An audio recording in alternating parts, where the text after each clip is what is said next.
New at 6, new insight into those stop trains that block intersections in Alabaster. Good evening, I'm Sherry Jackson. And I'm Jim Dunaway. It's been a problem for months. City leaders met face-to-face with railroad reps this week. WIAT 42 News reporter Mike McClanahan is live in Alabaster with what it means for drivers. Mike?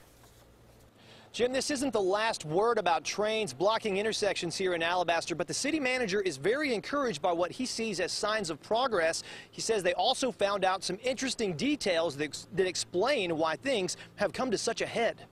Alabaster City Manager George Henry has a few key takeaway points from the Monday meeting with CSX representatives. Number one, Alabaster has two main rail lines which make it unique. We have one that parallels 31 and we have one that folks know dips west and runs out toward the quarries down by City Hall and other places. That turns out that's the only main of that size for about 60 miles in either direction. Although that is their operational issue, it does affect the city, and it's something that we want to be sensitive to and aware of. Number two, for now, Alabaster is asking CSX to focus on trying not to block Highway 119 near the Highway 31 intersection. We focused on not blocking 119. That does not mean that we won't focus on 26 and 66 and 44, but for the next month, they're focusing on creating an operational plan to not block 119. Another key point from the meeting is that building bridges over train tracks may not be an option. The road would have to be raised 30-40 feet to accommodate the elevation change.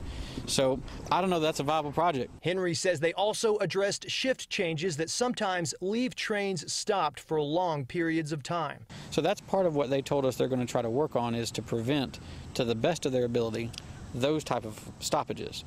Those take hours. For Alabaster resident Wendy Foster, whose house is literally cut off by stopped trains from time to time, there are some encouraging signs since we first brought you her story last Friday. Sunday afternoon, we were blocked in for an hour and 30 minutes, but the conductor had walked all the way down the tracks and checked our driveway, and he seen that it was blocked, so he radioed and they moved the train. So we're really excited about that.